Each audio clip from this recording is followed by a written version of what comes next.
I never thought my modest attempt to bring some beauty to our neighborhood would turn into national news, but when you cross paths with someone like Sharon Miller, our homeowners association president, whom everyone calls Karen behind her back, anything can happen. I should have known better, really. Sharon has been notorious in our community since the day she moved in 5 years ago and immediately ran for the homeowners association board. Within 6 months, she had maneuvered her way into the presidency through a special election when the previous president relocated for work. Her reign of strict enforcement began immediately, measuring grass height with a ruler, documenting trash cans left out 6 minutes past collection time, and sending violation notices for inconsistent mailbox polish sheen. But despite her reputation, I still believed in the power of art to transform communities. It all started 3 months ago when I decided to commission a mural on the side of my detached garage that faces our community garden. The blank wall had been an eyesore for years, and I thought some vibrant artwork would brighten everyone's day. I had been saving for this project for almost 2 years, setting aside a little from each paycheck. Art has always been my passion, though I work in accounting by day, my soul comes alive in galleries and museums. My modest home might not be much, but I believed it could contribute something meaningful to our neighborhood landscape.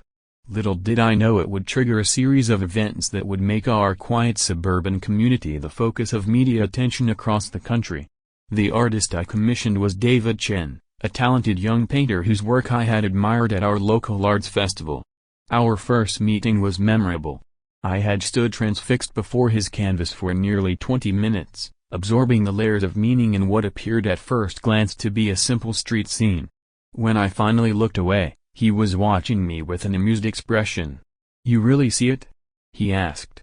We ended up talking for hours about the intersection of art and community, the responsibility of artists to reflect social truths, and how public spaces can either divide or unite neighborhoods depending on how they're utilized.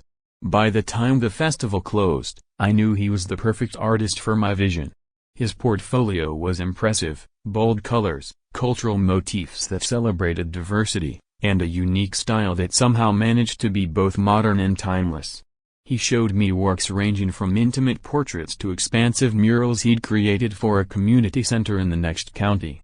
His approach was thoughtful, researching the history and demographics of each location before conceptualizing his design. When I approached him formally about painting the mural, he was excited about the opportunity to create public art in our community. Art shouldn't be locked away in galleries where only certain people feel welcome to view it, he explained. It should live where people live, becoming part of their daily experience. We discussed themes that would resonate with our neighborhood's history and settled on a design that depicted the evolution of our town from its agricultural roots to the diverse suburb it is today. The mural would include references to the indigenous peoples who first inhabited the land, the immigrant farmers who established the early settlement, the industrial growth that followed, and finally the multicultural community we had become. Each section would flow into the next, connected by abstract representations of river water, an ode to the stream that runs through our town and has always been its lifeblood. The price was reasonable, and David seemed genuinely passionate about the project. I obtained all the necessary permits from the city, or so I thought, and David began his work. For 2 weeks, David worked diligently, transforming the plain beige wall into a masterpiece of color and symbolism. Each morning, he would arrive at sunrise, carefully setting up his equipment and paints before the day grew too warm. I made sure to provide him with a comfortable space to rest in my backyard, a shaded patio with a small refrigerator stocked with refreshments. David's process was fascinating to observe.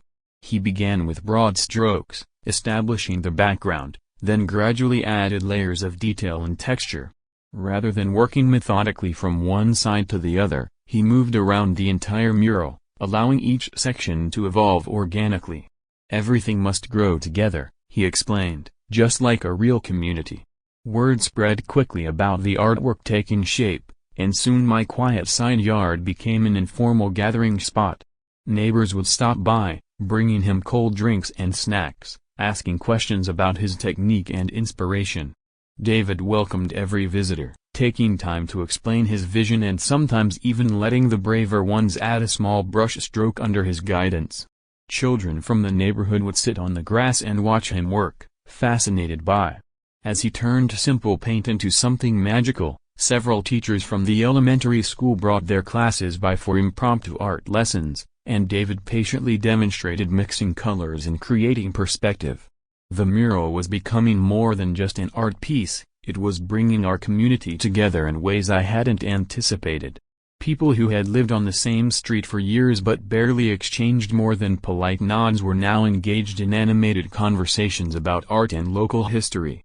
Even Mrs. Henderson, who must be at least 85 years old and rarely ventured out except for medical appointments, would bring her folding chair and sit across the street, watching David's progress with a smile on her face. She shared stories about how the neighborhood looked when she first moved in 60 years ago, and David incorporated subtle elements from her memories into the mural's design. Local restaurants began delivering free lunches for David and whoever happened to be visiting at the time. A sense of collective ownership and pride developed around the project. Everyone seemed to love it, everyone except Sharon Miller. For you, a free like is easy. But for me, it is the greatest support and encouragement. For this video, can you give me 1 like and 1 subscription? Thank you very much. I first noticed her watching from a distance, arms crossed, lips pressed into a thin line of disapproval. Then came the official Homeowners Association letter in my mailbox, Notice of Aesthetic Violation. According to the letter, the mural violated Section 7, Paragraph 3 of our neighborhood covenant, which stated that all exterior decorations must be subdued in color and traditional in design. The letter demanded that I restore the wall to its original condition within 14 days or face a daily fine of $50. I was stunned. The city had approved the project, and nowhere in my home purchase documents had I seen any prohibition against murals specifically. I decided to contest the violation at the next Homeowners Association meeting. The meeting was scheduled for the following Tuesday evening at the community center. The intervening days were stressful. I pored over our Homeowners Association documents, city ordinances, and even consulted briefly with a friend who practiced real estate law. I prepared a detailed presentation with photographs of other outdoor murals in residential areas throughout our city, research on property values in neighborhoods with public art installations, and testimonials I had collected from neighbors who supported the project. The night before the meeting, I barely slept, rehearsing my arguments and anticipating Sharon's counterpoints. I arrived at the community center an hour early, wanting to secure a seat near the front and organize my materials. The room was dark and uninspiring, beige walls, fluorescent lighting, and uncomfortable metal folding chairs arranged in perfect rows. I found myself imagining how much more pleasant these meetings would be in a space brightened by artwork like David's. Setting up my laptop and connecting it to the projector, I arranged my folder of documentation, city permits, neighborhood covenant pages with highlighted sections, and photographs of the mural in progress, on the table beside me. The knot in my stomach tightened as the room began to fill. As residents filtered in, I could feel the tension building. Our community was clearly divided. Some neighbors nodded sympathetically in my direction, while others avoided eye contact entirely. I recognized the usual attendees, retired couples with nothing better to do, property investors concerned about their rental values, and the habitual complainers who found fault with everything from the timing of sprinkler systems to the color of delivery vans parked on our streets. But there were also faces I hadn't seen at previous meetings, young families, single professionals, and even a few local business owners who had heard about the controversy. The increased attendance both encouraged and terrified me. Sharon arrived precisely 5 minutes before the scheduled start time, dressed in a tailored navy suit as if she were attending a corporate board meeting rather than a neighborhood discussion. She sat at the head table, shuffling papers and whispering to other board members, occasionally glancing in my direction with thinly veiled disdain. I noticed she had prepared handouts, glossy color photographs of what she considered appropriate neighborhood aesthetics, all featuring the same bland earth tones and conventional landscaping. When my item came up on the agenda, my mouth went dry. I took a sip of water, stood up, and approached the podium. The room fell silent as I presented my case as calmly as I could, explaining the cultural significance of the mural and pointing out that nowhere in our covenant did it explicitly prohibit artwork on private property. When I finished speaking, Sharon stood up, her voice sharp as she addressed the room. This so-called artwork is nothing more than graffiti dressed up in fancy clothes. It is gaudy, it is inappropriate, and it will lower property values in our community.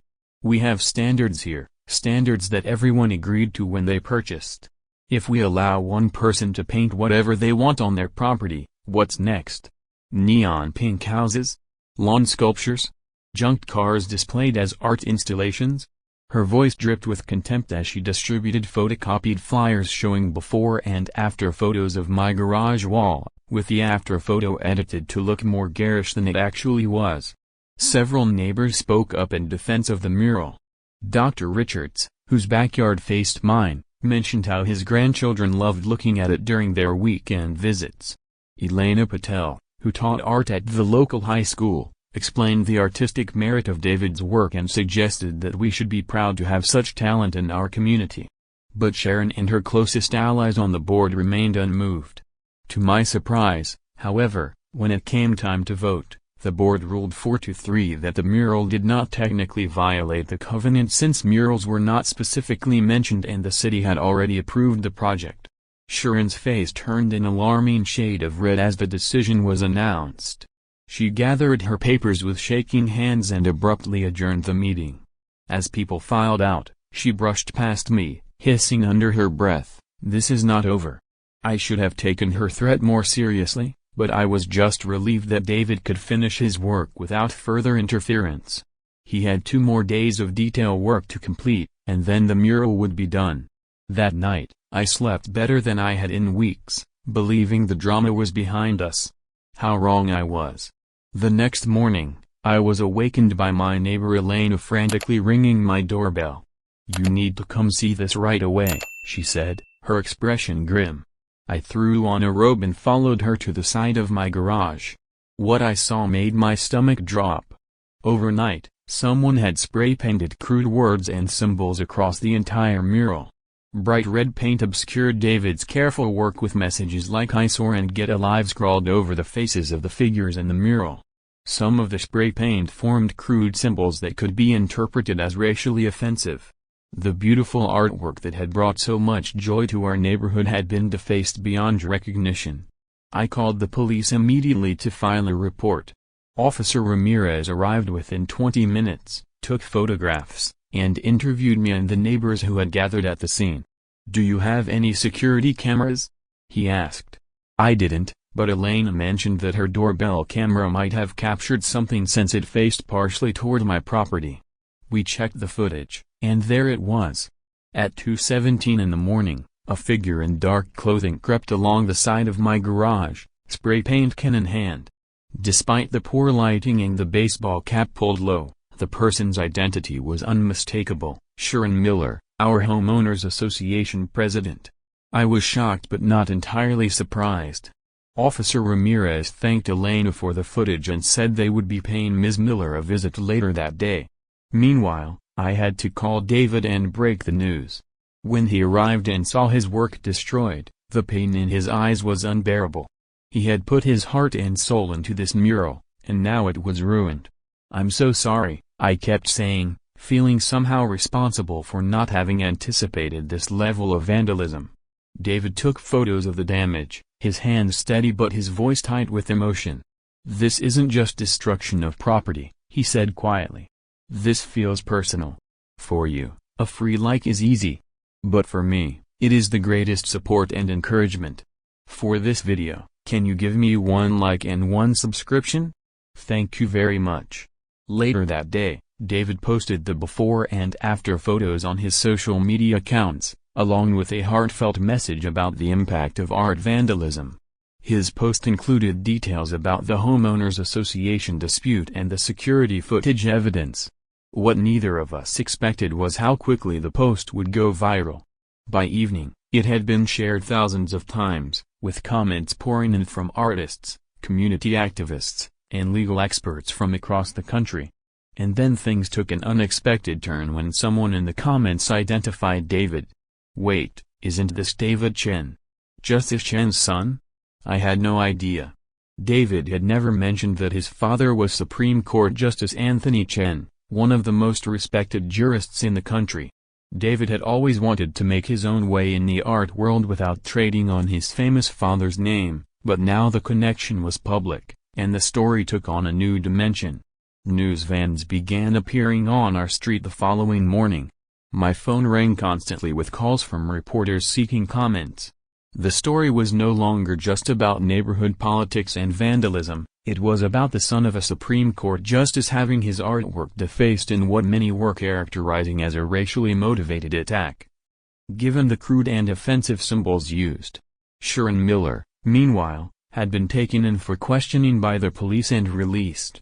She returned to her home to find reporters camped outside. Initially, she refused to comment but then made the mistake of giving an impromptu press conference on her. This has nothing to do with who the artist is, she insisted, her voice shrill. This is about maintaining standards in our community. That mural was an eyesore, and the homeowners association vote was rigged. I was simply restoring our neighborhood to its proper appearance. When a reporter asked if she was aware she had destroyed the artwork of Justice Chen's son, her face went blank with shock before she hurriedly retreated into her house. The story continued to gain traction. Civil rights attorneys began calling me, offering to take the case pro bono. Art preservation societies issued statements condemning the vandalism. And then, the Supreme Court Justice's office released a brief statement. Justice Chen is deeply saddened by the destruction of his son's artwork and condemns any act of vandalism that silences artistic expression. While the justice cannot comment on pending legal matters, he supports his son's right to pursue all available legal remedies. The statement was measured and judicial, but its implications were clear. The full weight of the law would be brought to bear on this case. Within days, Sharon was served with multiple legal documents, a cease and desist order, a civil lawsuit for destruction of property, and another for violation of the Visual Artists' Rights Act, which protects artwork from destruction, distortion, or mutilation. The criminal investigation was also proceeding, with potential charges of vandalism, property damage, and possibly even hate crime enhancements due to the nature of some of the symbols she had spray-painted. Sharon tried to hire a local attorney known for handling homeowners association disputes, but he declined to take her case, as did several others she approached. Meanwhile, the homeowners association convened an emergency meeting. I wasn't sure what to expect. Would they circle the wagons around their president? Instead, they voted unanimously to suspend Sharon from her position pending the outcome of the legal proceedings. They issued a public apology to David and me and proposed amending the neighborhood covenant to explicitly protect public art. The same board members who had sided with Sharon against the mural were now falling over themselves to distance themselves from her actions. We never condoned vandalism, the vice president insisted. Mrs. Miller acted entirely on her own against the board's decision. 3 weeks after the vandalism, we had our day in court. The courthouse was imposing, a stately marble building in the center of downtown with grand columns and broad steps leading to massive wooden doors. Inside, the polished floors echoed with every footstep, and the high ceilings amplified every whispered conversation. Our case was scheduled for 9 o'clock in Courtroom 3, and I arrived an hour early, dressed in my most professional attire and accompanied by David and our attorney, Ms. Patel, a distinguished civil rights lawyer who had taken our case pro bono after reading about it online. The gallery was already half full when we entered, journalists with notepads, art students from the local university, curious citizens, and even a sketch artist from a national news network. I spotted several of my neighbors, including Elena and Dr. Richards, who had come to show their support. At precisely 5 minutes before 9, Sharon entered with her attorney, a corporate lawyer from downtown who usually handled business disputes. She was dressed in a conservative gray suit, her posture rigid and her expression carefully neutral. She did not look in our direction. At 9 o'clock sharp, the bailiff called for all to rise as Judge Miranda Okonkwo entered the courtroom. She was an older woman with silver-rimmed glasses, her gray hair pulled back in a neat bun, and a no-nonsense demeanor that commanded immediate respect. After the preliminary proceedings, our attorney presented our case methodically, laying out the events leading up to the vandalism. The evidence against Sharon was overwhelming. The security footage played on a large screen clearly showed her defacing the mural. Her own public statements admitted her opposition to the artwork, and the police had recovered spray paint cans from her recycling bin that matched the color used on the mural. Forensic experts had even matched the paint composition and spray pattern to the vandalism. When it was the defense's turn, Sharon's attorney tried to argue that this was merely a neighborhood aesthetic disagreement that got out of hand. He characterized Sharon as a dedicated community servant who had perhaps been overzealous in her commitment to neighborhood standards. He attempted to minimize the racial undertones of some of the spray-painted symbols, suggesting they were merely abstract marks made in haste rather than intentional hate speech. Throughout his presentation, Sharon sat perfectly still, her eyes fixed on a spot on the wall above the judge's head. Judge Okonkwo listened attentively, occasionally making notes, her expression revealing nothing of her thoughts. "Ms. Wilkins, step aside," the judge said, looking over her glasses. "Ms. Wilkins, you deliberately destroyed a piece of artwork after your homeowners association specifically ruled that it was permitted. You did so in the middle of the night like a common vandal, and some of the symbols you painted could be interpreted as hateful in nature. This court takes such actions very seriously." Deborah sat rigid in her seat, staring straight ahead as the judge delivered her ruling. Deborah would pay damages of $15,000 for the restoration of the mural, perform 200 hours of community service at the local arts center, and issue a public apology to both David and the community. As we left the courtroom, reporters shouted questions at us. David handled them with grace, speaking about the importance of art in public spaces and how he looked forward to restoring the mural. "Art builds bridges between cultures and generations," he said. "That's what I was trying to do with this mural, and that's what I'll continue to do." When asked about his famous father, he smiled slightly and said, "My father taught me to stand up for what's right, but also to forgive. I hope Ms. Miller learned something from this experience. I know I have." The restoration began the following week, but not before David spent several days meticulously documenting what remained of the original work and developing a restoration plan. Unlike many artists who might have simply reproduced their original design, David saw an opportunity to create something even more meaningful. He invited me to his studio to review his new concept sketches. "The wall has a different story to tell now," he explained as he unrolled large sheets of paper covered with vibrant sketches. "The vandalism is part of its history. Ignoring that would be dishonest. Instead, we can transform it into a statement about resilience and community." David assembled a team of local artists, including several students from Elena's high school art class, to help him recreate and enhance the original design. He organized them into groups based on their skills and interests, providing detailed guidance while encouraging their creative input. The oldest student, a talented 17-year-old named Jasmine who had recently received a scholarship to art school, was put in charge of coordinating the student volunteers. She proved to be an exceptional leader, organizing shift schedules and ensuring that everyone had the supplies and support they needed. The restoration project quickly evolved into a community event. A local hardware store donated scaffolding and additional supplies. The community garden committee set up a refreshment station that they kept stocked with homemade snacks and drinks. Neighbors I had never spoken with before stopped by to introduce themselves, some offering to help with non-artistic tasks like cleaning brushes or setting up shade canopies to protect the artists from the summer sun. Even the local radio station did a live broadcast from the site, interviewing David and several community members about the importance of public art. Each day, the mural transformed before our eyes. The new design brilliantly incorporated elements of the vandalism into its composition. Not the hateful symbols, but the act of destruction itself became part of the narrative.